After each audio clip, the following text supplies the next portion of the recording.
do it.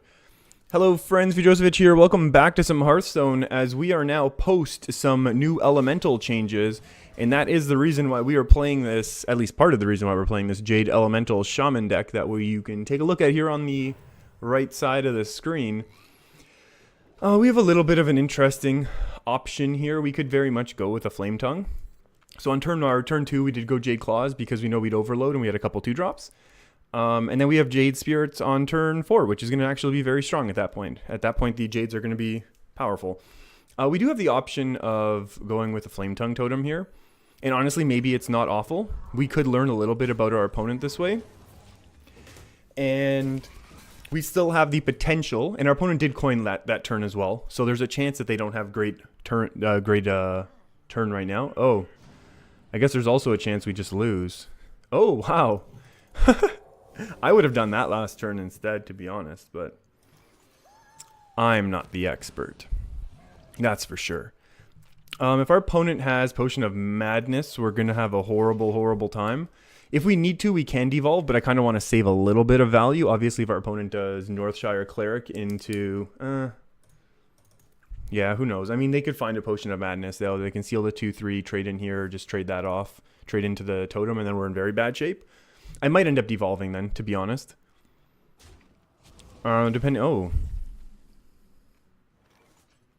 Yeah, I think a devolve here could be useful, and then we can play a totem. Yeah. This allows us to kind of be able to deal with our opponent's board very nicely. And we still have some AoE, and this now gets us some draw going, so we can kind of get our Jade and Elemental action going on once again. So the reason why, part of the reason why this deck actually gains some power is we can take a look at the deck list. Where's my mouse?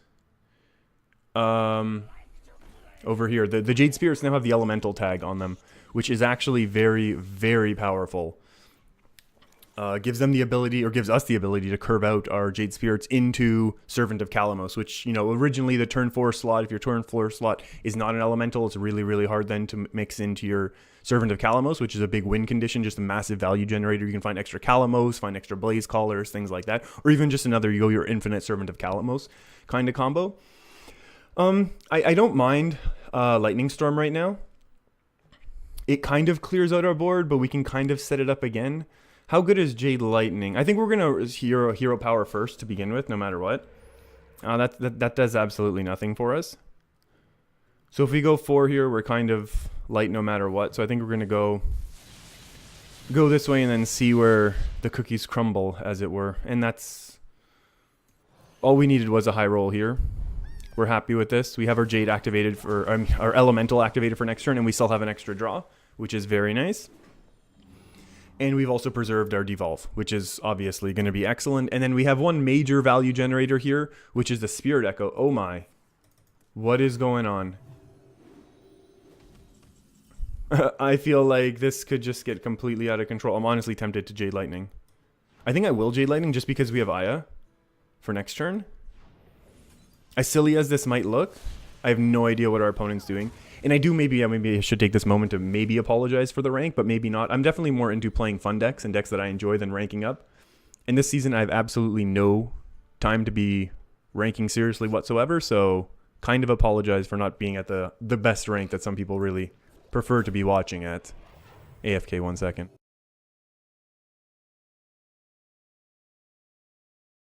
Okay, so this turn is going to basically just be an Aya and trade everything in.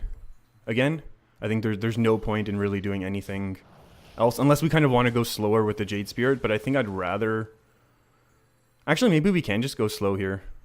Just with the Jade Spirit and the hero power. Maybe that's going to be a better overall play. We still have a very strong board, and we're still drawing very well.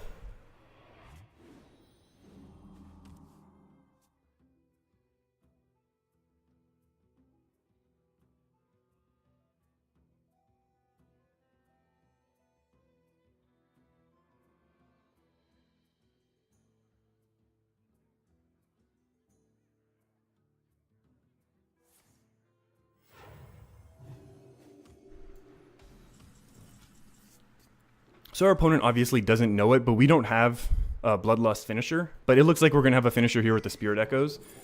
We'll just take more Jades, and the fact that that can now get picked up is kind of amazing. Obviously, if our opponent goes and hits us with a Dragonfire Potion, we're just going to get milled a little. But we have so much value in hand that I don't really mind. And having the potential to get an extra Servant of Kalamos off the Spirit Echo is basically strong enough to win the game. If our opponent is playing a very control deck, maybe they're going to start throwing out things like Medivh at us at this point. But I feel like we have such a strong hand and we've been drawing so much every turn. I mean, I don't know how many draws we've gotten off of Mana Tide at this point, but I just imagine unless our opponent has the Dragonfires, which honestly, I don't know. Our opponent did Shadow Visions very early. Oh, here we go. We might have a game now. Oh boy. Interesting choice.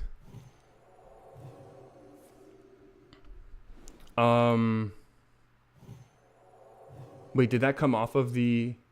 Those are both Shadow Visions. That was the wrong order. That's very, very strange. Oh, our opponent's getting a Jade Spirit. Oh, maybe not. Just giving us a totem, and that's cool too. Our opponent had a really, really underwhelming Lyra, but that was completely the wrong order of Divine Spirit, Inner Fire. Feels bad for our opponent, but there we go. Extra, yeah, the game was just like, no, you're not doing that. There we go. Look at this. Now our opponent's comboing. There we go. That's how you combo. Do we have lethal? I don't think we do. I don't think we do. Do we just devolve? Yeah, I think devolve is basically how we win here. That's okay. I want to get rid of this card, not actually be playing more of it.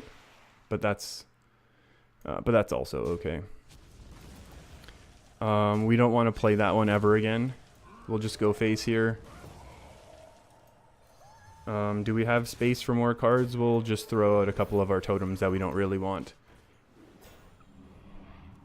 And like I said, we have no Bloodlust finisher, but this deck is more value-based. And then it has the healing of the Jinyu to be able to deal with the aggro, which we obviously didn't get to see in this video, or at least in this game. This game is basically over unless our opponent Yoggs or does something silly. These are all Lyra cards. So, I mean, they could be great, but yeah, Holy Fire is not enough, I can't imagine, since we just get another 4/4. Unless our opponent has a Dragonfire Potion, and very, very soon. It looks like we're just going to run over our opponent here. That's nothing. Purify, I mean, it's cool. I love Purify. I was the only person who thought Purify was cool, but 10, 15, 16, 17. Not quite lethal.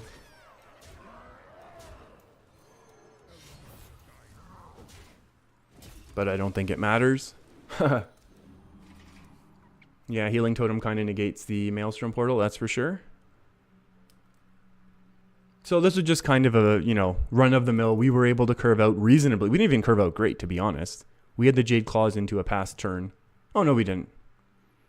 No, we had the Flame Tongue as well. We have a lot of early game, though. If you look at the curve, we have lots of 2s and 3 drops, basically to ensure that we have an early game. And then our late game value generators, basically, our Spirit Echo wasn't even needed this game, because we had so much other value in our hand already when we hit the Spirit Echo that it didn't matter at all. And a little AFK action for us here, but that's okay. We'll just take the win and move on. That's basically all we're doing with this first game, just showing kind of how smooth the curve can be with this deck. Okay, so we are back against another Priest here with the Jade Elemental Shaman deck. And that's something at least. Oh, that's a free kill for us, I think.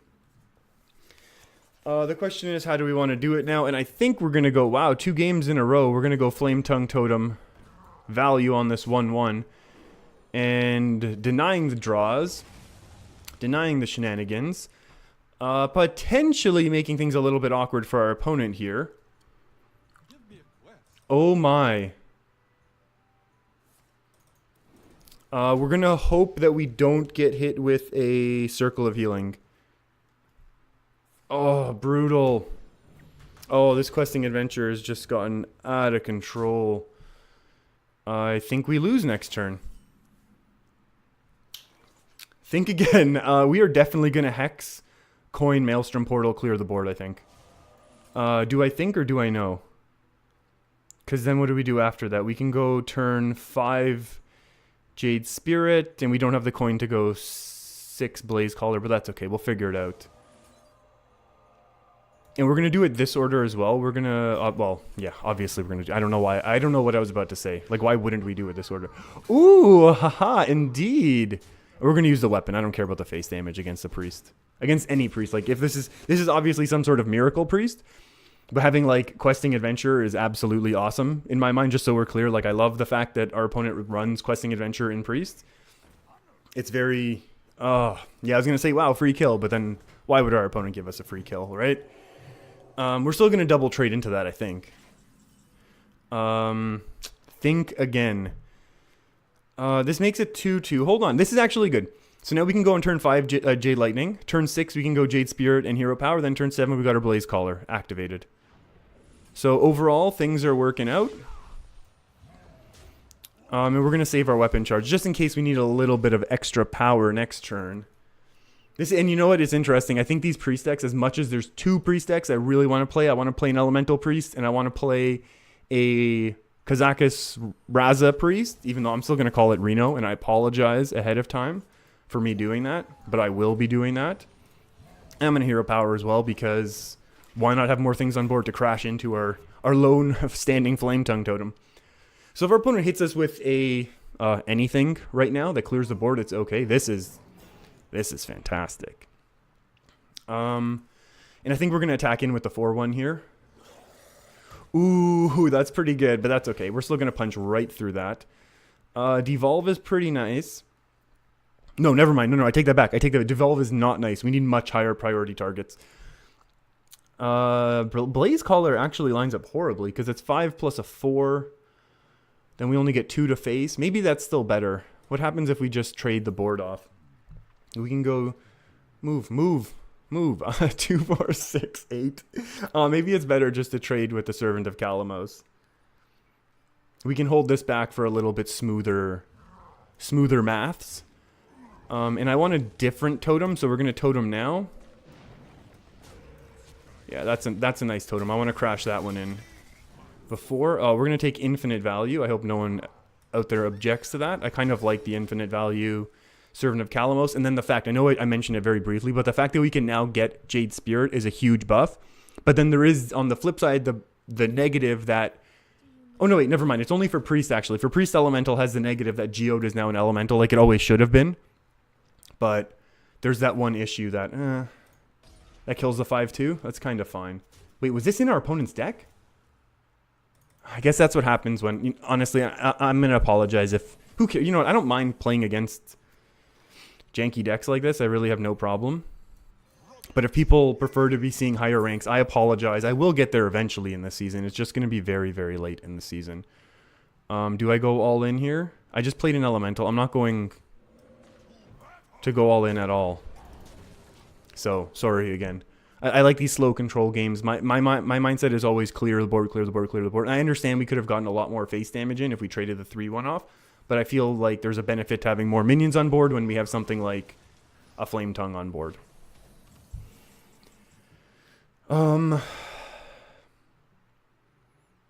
I guess we alloc here. Is it better to Blaze Caller now?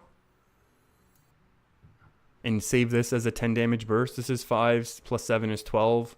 We're still not going to win. Oh, we could win next turn maybe with Jade Claws.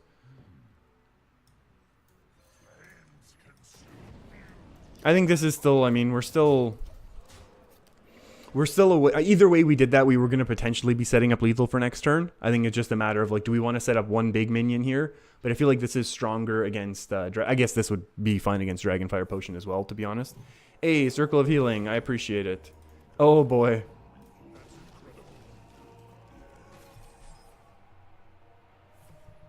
Uh-oh. That's a really good one for our opponent. That could be awful. That's fine. On, like, Yogg or something would be sweet. Oh, that's the best. That's the best spot. Yeah, that does nothing. Oh, no. Oh, no. We still have lethal, though. Oh, yeah. Yogg lethal, that's fine.